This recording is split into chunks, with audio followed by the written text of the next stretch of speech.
تو دوسرے مقام پر حق تعالیٰ فرماتے ہیں، فرمایا فَمَن يُرِدِ اللَّهُ أَن يَهْدِيَهُ يَشْرَحْ صَدْرَهُ لِلْإِسْلَامِ۔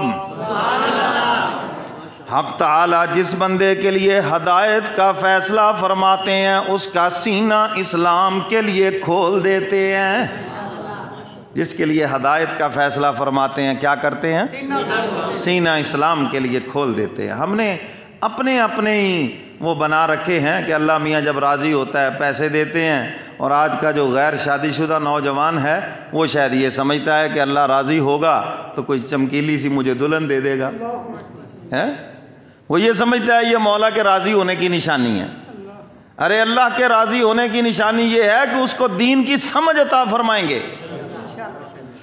فرمایا فَمَن يُرِدِ اللَّهُ أَن يَهْدِيَهُ يَشْرَحْ صَدْرَهُ لِلْإِسْلَامِ۔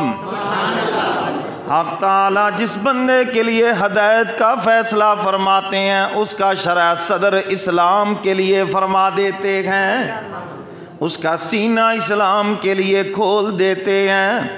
وَمَن يُرِدْ أَن يُضِلَّهُ يَجْعَلْ صَدْرَهُ ضَيِّقًا۔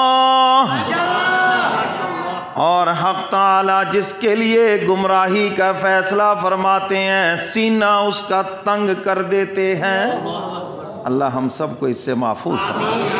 وہ پھر نہ قرآن سننا چاہتا ہے، نہ رب کی بات سننا چاہتا ہے، نہ وہ جنت دوزخ کا تذکرہ سننا چاہتا ہے، نہ اس کو مولوی اچھے لگتے ہیں، نہ اس کو دیندار اچھے لگتے ہیں۔ کیوں؟ اللہ نے اس کا سینہ ہی تنگ کر دیا ہے۔ یہ اللہ کا قرآن بتا رہا ہے بھائی، یہ کسی مولوی کا فتویٰ نہیں ہے، یہ تو اللہ کا قرآن ہمیں بتا رہا ہے۔ اور فرمایا کہ وہ ایسے ہو جاتا ہے جیسے اس نے کہیں آسمان کے اوپر چڑھنا ہو، اتنا اس کا سینہ تنگ ہو جاتا ہے۔ اللہ ہم سب کو اس سے محفوظ فرمائے۔ تو یہ حق تعالیٰ کی خاص رحمت ہے، خاص اس کا فضل ہے، آپ کو دینداری کے اوپر لگا دیا، آخرت کا دھیان آپ کو عطا کر دیا، آپ کو جمعے کے لیے بلا لیا، نماز روزے کی توفیق دے دی، یہ سب اس کی مہربانیاں ہیں۔ تو اگر تھوڑی سی ہم اور کوشش کریں تو انشاءاللہ العزیز جو دل میں ایمان کا نور روشن ہے اس کی روشنی پھر پورے جسم کو لپیٹ لے۔ تو میرے محترم سامعین، میں نے عرض کیا نا کچھ خوش نصیب وہ ہیں بس انہوں نے کلمہ پڑھا، ایمان کی شمع روشن ہوئی اور پھر ایسی روشنی پھیلی کہ پھر وہ نہ کفر کے قریب گئے نہ کسی گناہ کے قریب گئے۔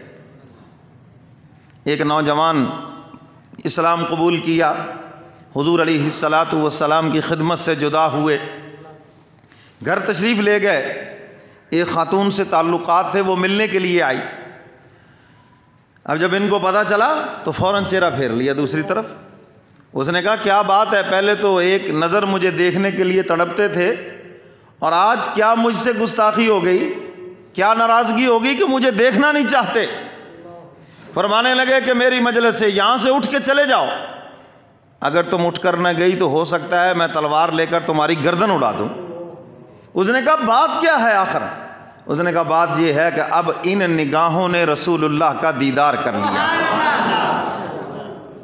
اب یہ کسی غیر محرم پہ نہیں پڑ سکتی، اللہ نے مجھے ایمان کی آنکھیں عطا کر دی ہیں۔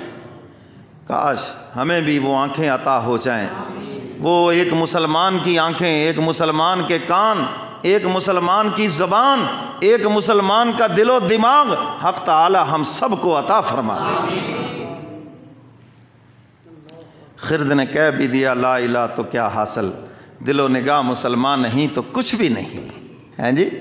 آج دل و نگاہ مسلمان والی اس کی ضرورت ہے، اس کی کمی ہے آج ہمارے اندر، ورنہ تو ایک جانور بھی کلمہ پڑھ کے سنا دیتا ہے، آپ موبائل میں کلمہ بھر دیں وہ بھی آپ کو سنا دے گا۔ تو یہ تھوڑی کہو گے کہ موبائل مسلمان ہو گیا، طوطا مسلمان ہو گیا، جانور مسلمان ہو گیا۔ تو اقبال نے کہا دل و نگاہ مسلمان نہیں تو کچھ بھی نہیں۔ تو میرے محترم سامعین، اب دیکھو ایک مجلس حضور کی اٹینڈ کی، ایک مرتبہ تشریف لائے، کلمہ پڑھا، بیعت ہوئے، مسلمان ہوئے حضور کے ہاتھ پر، اور پھر غیر محرم پہ نظر نہیں ڈالی۔ تو کلمہ تو ہم نے بھی پڑھا ہے، ہم بھی دیکھیں ہماری نگاہیں آوارہ کہاں کہاں گھومتی ہیں، کہاں کہاں گھومتی ہیں۔ حضرت عبداللہ بن سلام رضی اللہ تعالیٰ عنہ یہود کے عالم ہیں، حضور علیہ الصلاۃ والسلام کو دیکھا اور ایک نظر دیکھ کے فرماتے ہیں یہ کسی جھوٹے کا چہرہ نہیں ہے، یہ سچے کا چہرہ ہے۔ کلمہ پڑھا، حضور کے غلاموں میں شامل ہو گئے۔ حضور علیہ الصلاۃ والسلام تشریف فرما ہے، ایک نوجوان آیا، آ کے عرض کیا اللہ کے محبوب